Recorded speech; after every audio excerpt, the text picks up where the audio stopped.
Okay, welcome. So my name's Simon from Ableton, and I'm going to be talking through a little bit of an orientation session for your wonderful push instrument. And what you can see on the screen at the moment is Ableton Live. This is what we call the session view, which is one of the two views. I'm going to hit my tab key there and flick between the two views. Now this is the view that you've probably seen the most if you've been using anything else, Logic, GarageBand. I'm just hitting the space bar here and that starts the transport. So you can see it moves from left to right, and ultimately this is where your music ends up. If you want to play it to somebody else, you want to export it, you can export an MP3 of the music that either you or your students have made, and this is where it will ultimately end up. The other view, if I press my tab key, you can also actually move it here. You see over in the top right corner, the vertical lines are the session view, and then the horizontal lines are the arrangement view. You can get a prize there by saying, isn't that your logo? Yes, it is. That's the Ableton logo, which basically is showing the two different views that you can actually work in. So the push device or instrument is this, and this is basically a tactile version of what you see here. You can control all the volumes, like these faders. So if I actually want to move this one here, I'll go back to push. If you press mix, you see the top there, mix shows you exactly what you had on the other screen. So we had two empty MIDI tracks and then this here. So if I move, that is the volume controls. So if I move these down there, and then if I go back to the screen, you'll see I'm moving those up and down. So you can pretty much adjust, control anything that's on this screen, and the idea is to create music and put them into these containers. We call them clips. Clips can contain MIDI, which is notes that you play in. It stands for Musical Instrument Digital Interface. So it's a way of you saying which note to play, how high, how low, how fast, how slow. And we're going to create some MIDI clips. So the first thing that I'll do is show you how to make a drum beat and how to load instruments onto here. So once we've done that, we can build up some instruments and get some idea of how to create some music. So the first thing we're going to do is add a track. So if you press add track over here, this enables you to literally do what it says. You're going to add a track, and we're working with MIDI. And if I just move over here, we're going to add some drums. If you move here, you can navigate around using the up and down buttons, but you can also, if you like, once you get into these menus, you can use these rotaries at the top to move across. So we're going to go to one of our drum racks, which is kind of a ready-made drum kit for you. This is preview, and if I move across, I'll just get into the drums moving across here. So these are all different drum racks. I'm going to go for one that's available in all the versions of Live. I'll use the 808 core kit, which is kind of a drum machine. Now if I put the preview off, it plays you what that drum kit would sound like. That isn't a loop or anything, it's just an idea. If I play the one below it, it's just the different sounds, each drum kit, you know, different kick drums, different snare drums, that kind of thing. So I'm going to load the 808 core kit, and you can see over here there's a load button. So if once you get one that you like, it could be an instrument or drums, you press load, and you watch now that the actual display will change on the push. Three areas it splits itself into. You can do all different types. The layout button here will change that, but for now just focus on this one. So you've got the drum selection. It's a kick drum, rim shot, snare drum, hi-hat. There are others as well. There's quite a few ways to do this.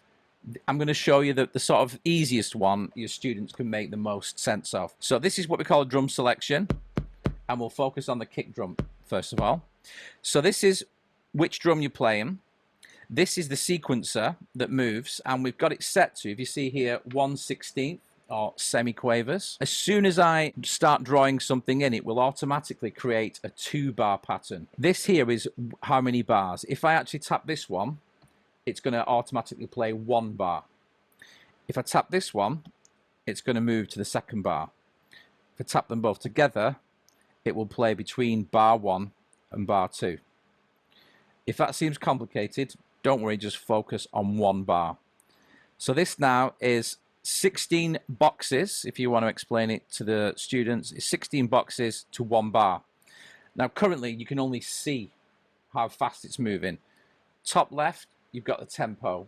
I just lightly touch that then. You can move the tempo just by moving the dial. Now obviously you still can't hear it. You press metronome, There's the metronome or click. And if you want to change the volume of the click, top right is volume, but that's the overall master volume, you can see.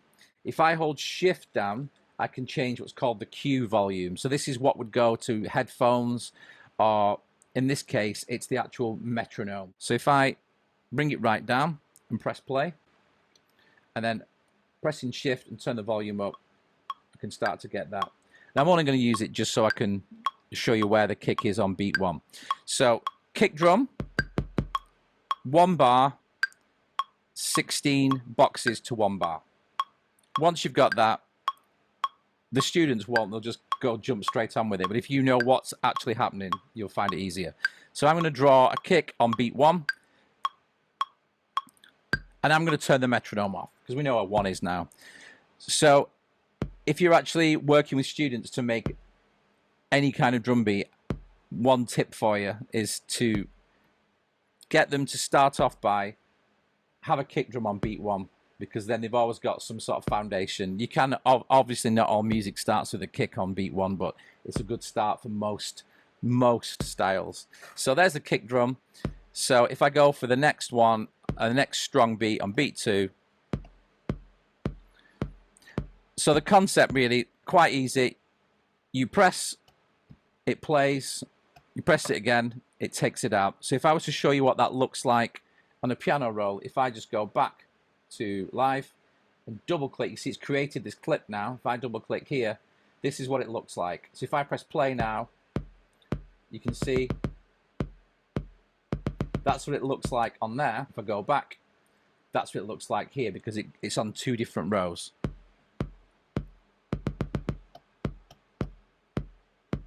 So I'm just going to stick to kind of a simple sort of house beat, or 4 on the floor. I'm going to change the tempo here. And one quick thing, that while I'm here, you see the button that says tap tempo. If you've got a student that's already got an idea for a track or something that they want to do, and they know how fast it is, and they say it goes 1, 2, 3, 4, then you literally go 1, 2, 3, 4, and then that's going to play it at 191 beats per minute. So tap tempo is a great way just to get what sets you off to succeed with the idea you've got, if you've got a tempo sort of already in mind. So we'll do 128, and then now what I need to do, I'm going to switch to the snare drum. So as soon as I switch here, it clears all the rest of them out, because I'm just focusing on the snare drum. So if I want to put a snare on beat 2 and beat 4, and then you can do that kind of thing. That's the main concept for just drawing beats in using kick and snare. From then onwards, we can sort of go a little bit more advanced. It's the same concept from the drum. We've got a hi-hat here. So if I wanted to, I could just color in all the boxes randomly. And what will happen now is it will play this pattern. And obviously it's all going to be in time, because I've not played either side of the grid or off the grid or anything like that. You can turn this off. You can adjust these notes. But just to get going, if I just press play. And again, you can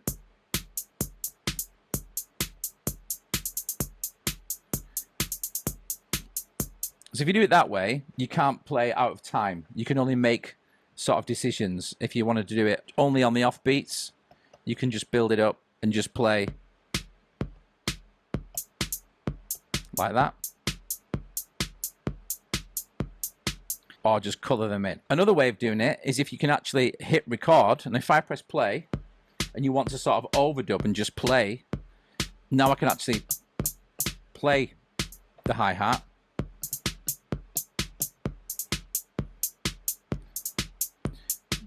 and when you actually play the notes, like it takes your velocity, the pressure of how you press the note. So you can see here that you might not be able to see it on the video, but this is because I didn't hit it as hard. The brighter the note is, the stronger the velocity, or the harder I hit it. So you can actually make more sort of realistic performances. So by playing it that way, you can just play the notes in. You press play at first, sort of listen to it or practice. When you're ready, you hit record, and then everything sort of goes red, where most people kind of panic. But if I just do it like this, And if the timing's not perfect, we have Quantize on the left-hand side. If you hold it down, it displays the Quantize value. So at the moment it's saying Quantize to 16th notes, 100%, and to which note Quantize is 16. You can change that if you want, and you can change how much. So if I let go now, nothing happened. But if I do, knowing those Quantize settings now, and I just press Quantize, it says Quantize to 1/16th, semiquaver, 100%. So I'll play it now. It's just bang on the beat. So that is one clip. If we look back at the screen, and I'll just make this easy to see, this clip here, that's what we've just created. Now what I'm going to do is I'm going to duplicate this clip. So I'm going to press the duplicate button over here, and that makes an exact copy of what you've got there. So it'll say clip duplicated, and then if you see here, there it is, it's another one. So in order to see this kind of view on the push, you've got this button here. You've got note, which is where you're inputting notes, and session, which basically shows you what I've just showed you there. So this is beat 1, this is beat 2. Now beat 2 is exactly the same at the moment. What I'm going to do, I'm going to hold shift down and touch this one, and then you get these colors around the outside. Now I'm going to give it another color just so you can differentiate the two clips. I'm going to go back into this one, and what I'm going to do is I'm going to delete just the hi-hats. So I'll press delete and touch this one, and it will get rid of the hi-hat. So now there's just going to be a kick drum and a snare drum. And this time I'm going to do a different way of putting the notes in. Now we've got a repeat button here. When I press this, this illuminates green, and this is repeat. So it's going to repeat 8th notes. So anything that I press now, any of these drum pads will then repeat quavers. Yeah. So I'm pressing it really, really lightly. You can't see how hard I'm pressing, but if I push it really hard, the velocity increases. And then if I change this here, I'm going to change to 16th notes, you then get. And then if I push it, it's called a push, so give it a push. And you can get the velocity a little bit more realistic to what a drummer would do, because a drummer would never play the same note, exactly the same velocity. If I press play, I can then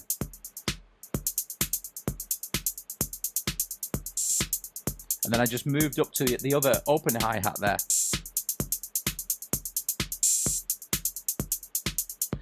I can either hit record like last time, but there's also another feature which is available throughout Ableton Live. If you actually perform something using MIDI and you wish you'd have recorded it, it's actually listening all the time.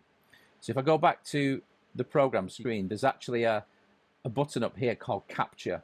So this over here is what we call capture, and it's always listening to what you just did. So if I press this now, it might do it now. It's going to remember all of the hi-hats that I did, and it's just put them in to this clip here now. If I go back to push, you'll see it. If I press play now, but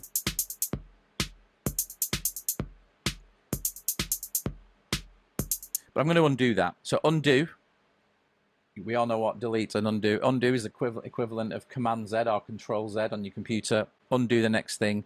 So if you press delete, undo, you can always go back. So if I press play now, no hi-hats. So on the push, you can also activate capture. You hold record and then hit new, and it captures what you just done. And then you can add to it. I want to add those two.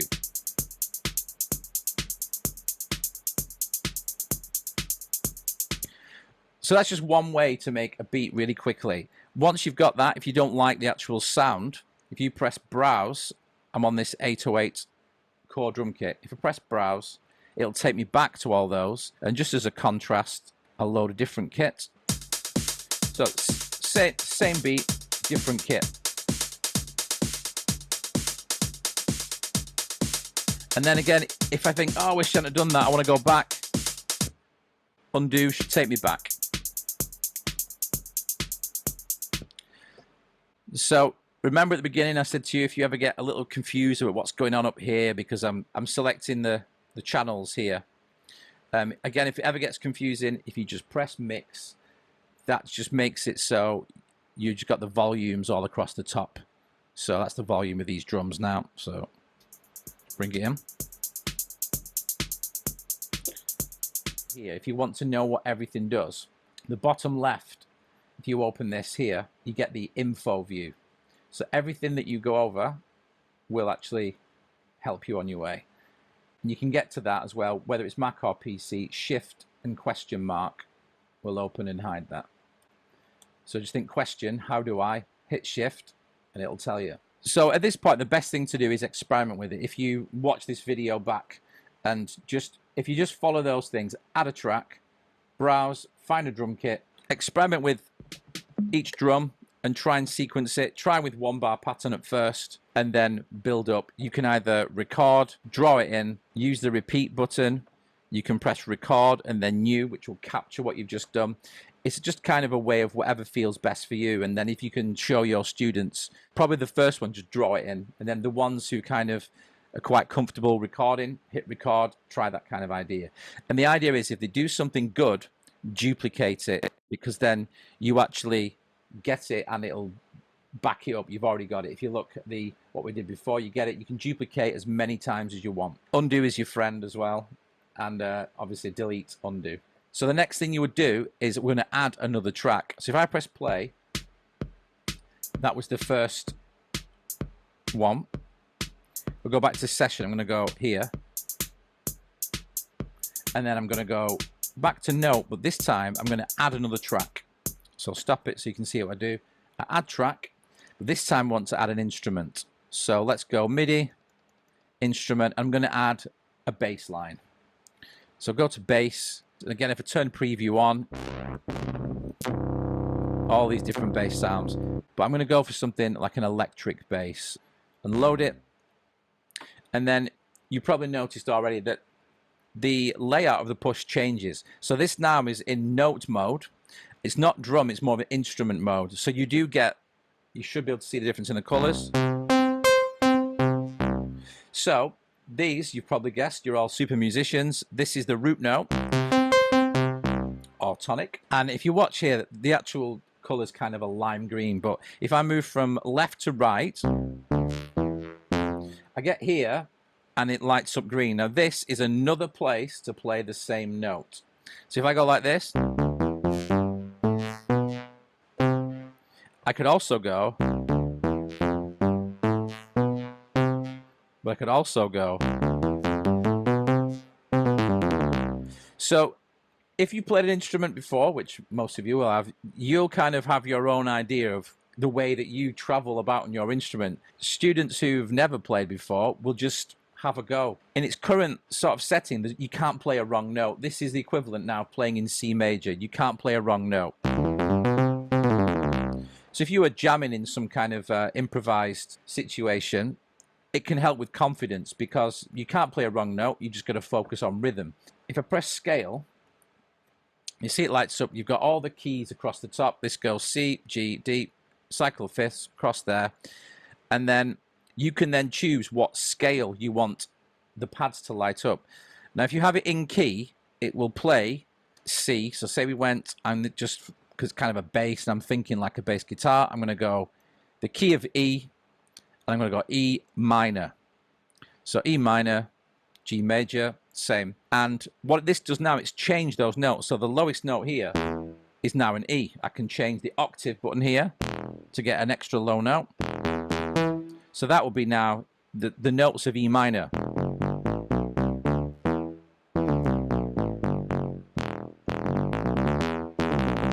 And there's the octaves. So it's quite easy to play, you know, even if I'm just using 2 fingers here.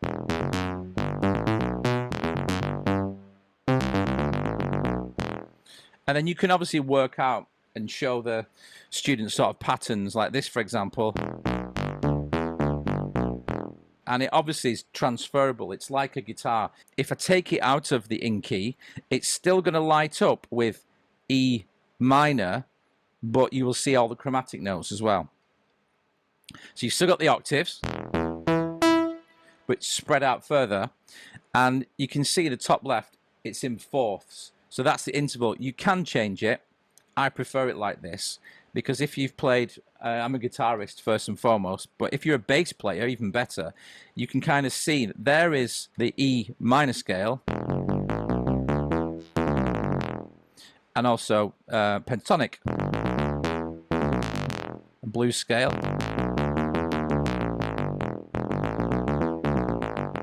So if I change this, I mean, I can actually change it to minor blues if I move across here. What happens now is you can see it only shows you the notes in the scale, but you can also see those in between. And then the next octave would be there, and then there. The notes are there if you want them, but for the students, if when they're first getting to play something, and if you want to play in key, leave it in key, and then you can't play a wrong note. So.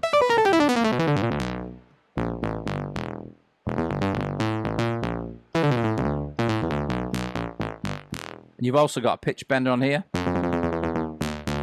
So that's just like the pitch bend on the keyboard. And you can also set it to modulation if you press select and touch this. If the sound's got anything, any modulation part of the synthesizer, that one's not, but you can actually move that. So that acts as like the second wheel that you would have on a MIDI keyboard. So I'm just going to press select. When you tap this, it should actually say that you've changed it. So now it should be, I've got it on pitch bend. The kids love that, pitch bend. But you can also use this to select your drum racks as well, and it's sort of multi-purpose. But when you're in this view, it's pitch bend. I'm going to put back to E minor and put it in key. So now if I press play, it's going to still have the drum beat ready to play from before.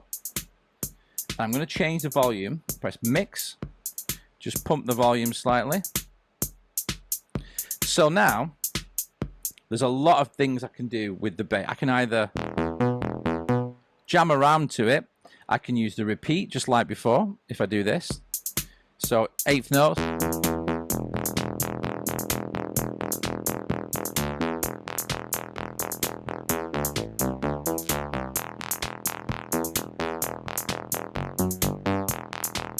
So that's repeating 8th notes if you did it in 16ths.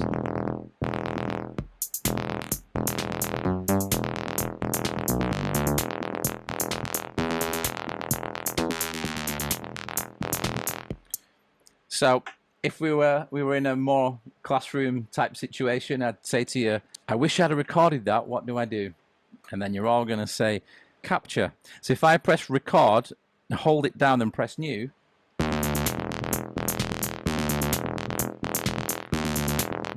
that's the last thing I did. So you can actually go into it. It's a little bit more complicated to do this if you've not really had much experience. But if I press clip, you can actually see on the screen what I just did. If I press play, it kind of loops the last 2 bars automatically for you. So I can move this back now. So I just move the loop position. I move this back, the loop position there. But this essentially allows you to see what you've just played. If I go back to live, it's just that there. I'll just close the help view. That's actually what I played. If I just make that there. So you've still got everything that you did for the last however long, but I just captured and looped that one part. So that's one way to record. Now if I want to do a new one, you can see here I've got this green one there, and I want to do a new one but keep the same drums. All I need to do is press new on the left hand side. So what that will do is keep the drums playing, but it'll move me to an empty clip so I can try something else. So press new. When I press play now, drums are there but no bass.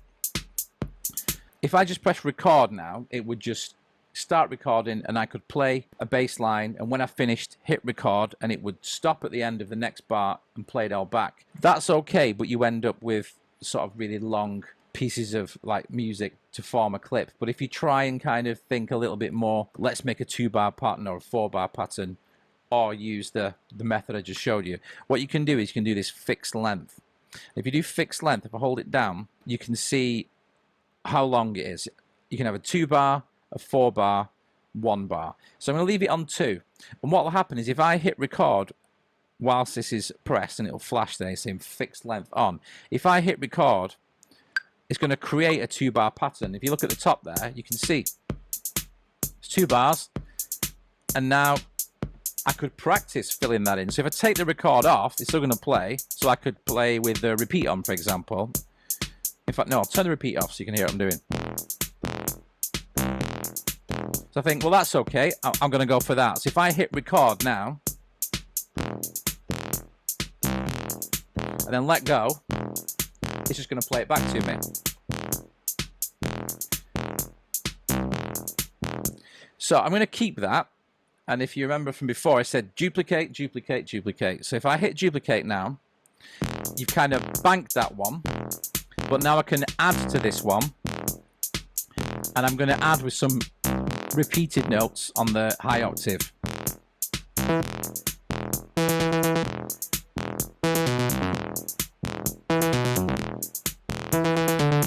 Something like that. So I hit record.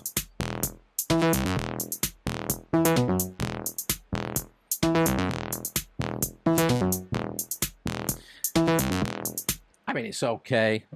I could quantize it, tidy up a little bit. You see the notes shift. And of course, you can undo it. But if I go back now to session, you can see here, these are the bass lines. Remember, we only had one at first. The next one.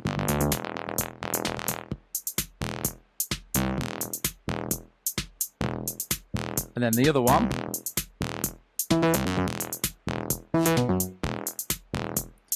That one is pretty terrible. So you could delete it or undo it.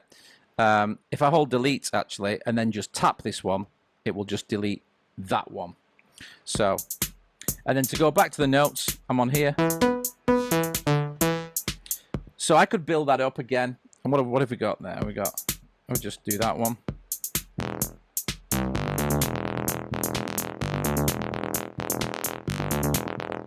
I'll stick with that now just to show you a little bit about this. So if I go back to note now, I could record lots of different bass lines, and I'll just do one more.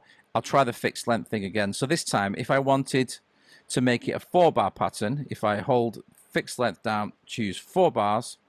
Now, if I wanted a counting, just start playing straight away. If I put the metronome on, if I hit record now, it will count me in. I think I've got my metronome set up here. You can have a counting of 1 bar. So I went to the metronome, little drop down there, counting 1 bar. You can have none, 2 bars, whatever. I'll leave it on 1 bar. So if I was to hit record, I'd get 1, 2, 3, 4, and then I could just do another bass line, this time for 4 bars. So I'm going to do something like this.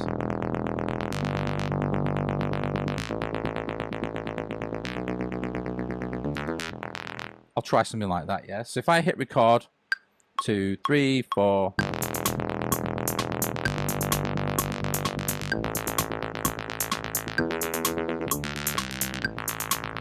I actually recorded over one of the other ones. I didn't press new. So I could undo that, press new, and do another one. So it's still on the fixed length.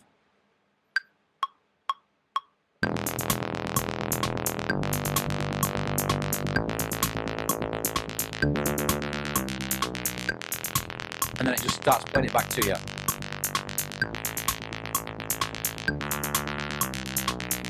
So you can build up in different ways. There are different ways to sequence, but that's kind of the easiest way to kind of use the note input. And I had the repeat on there as well. So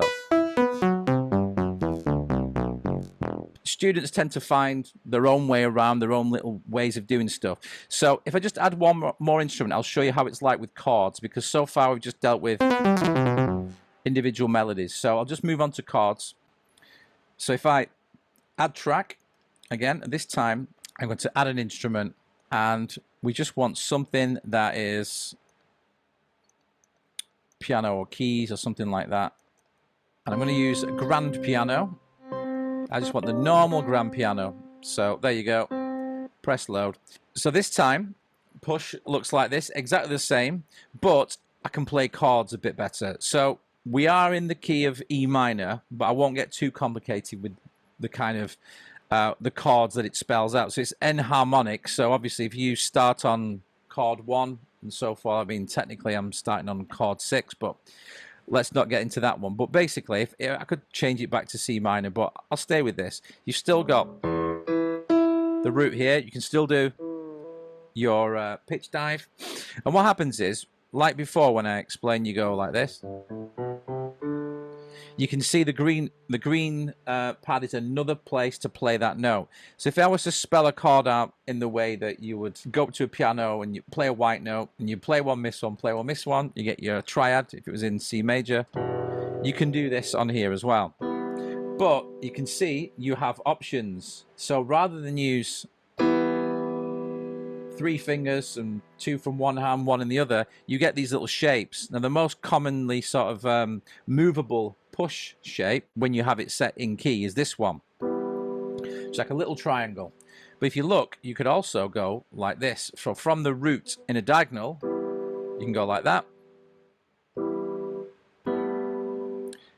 And any way that you sort of see, you can even do it that way, which is kind of the root going to the left and to the right, whichever way works best for you. But I would suggest this way, because then if I do it here, I can add like the sort of the octaves with my left hand.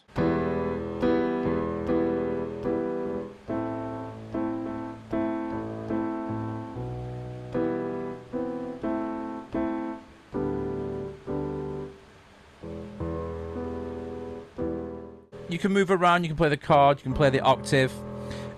You can still repeat like I did before. You can.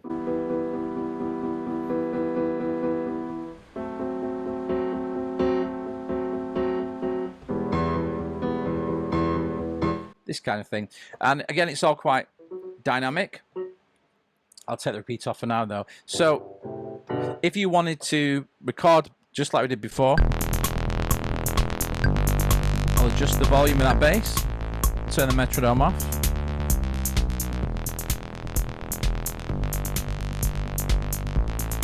So I could just hold one chord,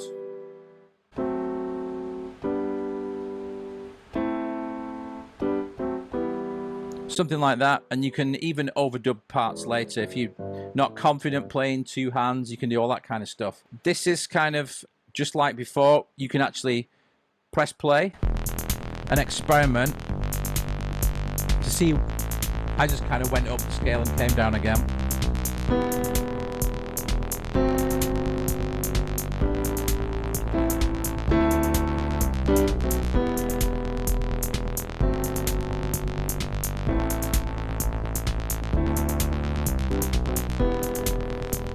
So kind of worked, and you can just press record and new, and it'll play the last thing I did.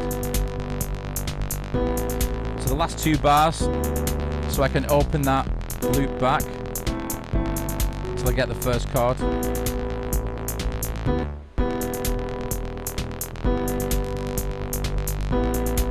So I'm just adjusting the loop length there.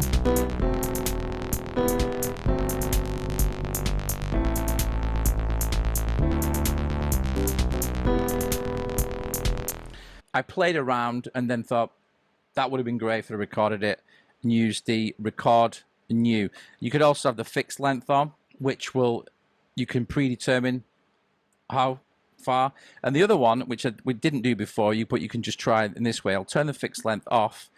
If you just press record, it will just create until you tell it to stop.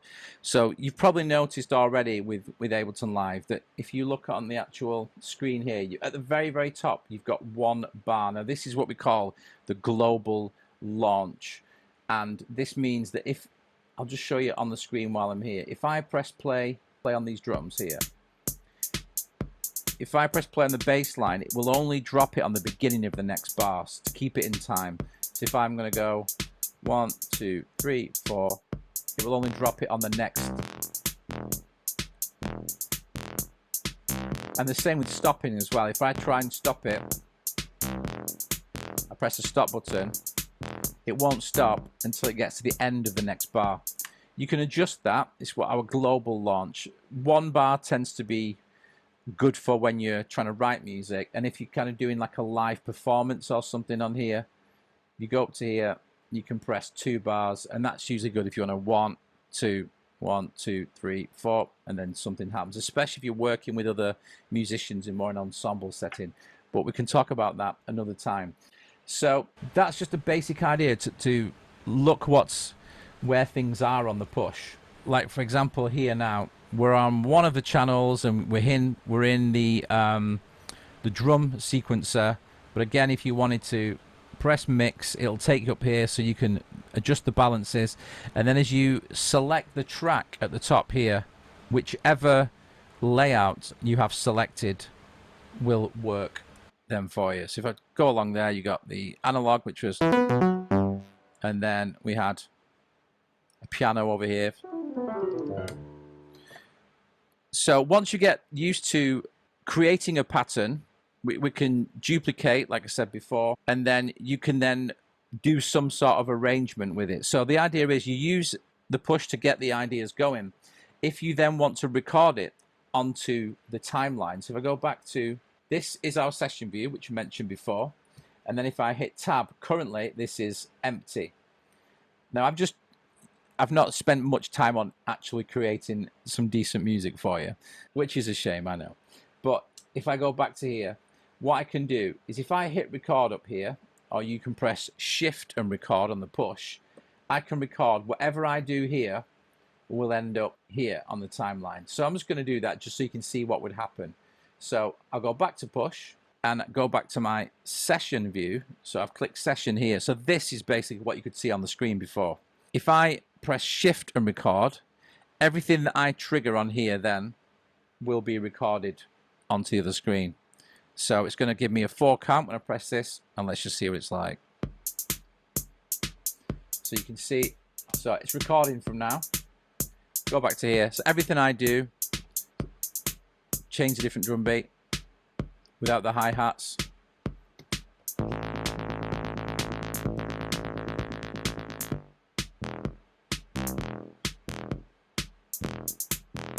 So everything that I do on here now, including moving the volumes up and down. And I'll just play the piano, whatever it was.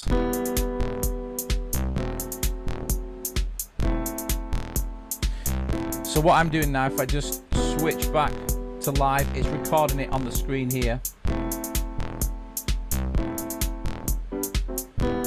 But whilst you're doing it, all you see is this, so you're not worried about that too much. If you press an empty box underneath, it will stop that clip from playing. And if you're going to bring it back in again, just tap it, and I'll drop the drums out.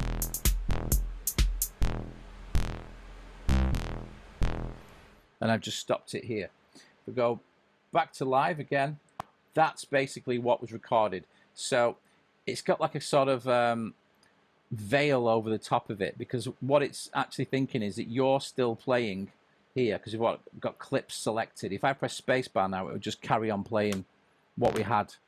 So you go back to here, and then what we can do is this button here is called back to arrangement. If you remember the help view thing before, shift question mark, if you hover over it there, it will take us back to arrangement. So when it's illuminated, it means there are clips playing on this view here. So in order to get in there and start adjusting, you just click this, and then you can kind of get in, and you would edit this just in the way that you would with all of the other DAWs. You can actually just start to say, well, actually that bit was too long. You can get rid of bars and condense the arrangement. In the edit menus here, like you can cut time, paste time, insert, create time. All these kind of things are up there, and it just takes a little bit of getting used to, but if you just click, you can see all these things, and most of them have keyboard commands, like transferable commands, things like copy paste, so like Control C, Control V, just like you'd have in word processor. And if you want to select everything, Command A, those kind of things. So we can go through that on another session. This was kind of just to give you an idea about where things are on the push. So just a quick one, if you want to change the tempo, top left, the metronome's there. If you want to change the volume of the metronome, it's volume plus shift, so you can do that. It says Q volume. If you get a little bit lost here because you hit another button like device or browse, device just shows you what's actually happening on that instrument. We can go into that another time. Press mix, you've just got the volumes just like they are on the software. Add track, if you press add track first, and then it'll take you into this browser. If you press browse, it's to change what you've already got loaded. Lots of other things like mute and stop, a lot of those things are kind of intuitive, but once you get an idea. Note means it's you're playing or selecting a note, and session view is where you can see all the clips you've created. So then if I go back into mix now, I can mix the volume of whatever's on these channels. Now if you have more than 8 channels, you can navigate across using the arrows like this, and also you can move downwards. And if I move down like this, this is the equivalent of me moving down the screen. So if I use this arrow, but I'll move back to here so you can see, and I'll make sure you can see the red box that's kind of around there. If you move this up and down, now I haven't got any more sort of scenes, but the red box will move up and down. If you kind of create lots of empty scenes in here, I'll just show you what I mean. If I go here, and if I had some of these clips down here, I'll just copy one so you can see. If you had lots of clips here and you wanted to focus on that, I can move down now, and if I go back to push, you just see that it's moved down as well. So I can actually scroll all the way down here or all the way back up again, and it's as if you're just scrolling down the page. And also these buttons on the right hand side are repurposed and what we call scenes. So before it was to repeat the numbers that were there, but when you play it like this, if I press this one, it will trigger that one and that one together. So play this one, and this one will do those two together.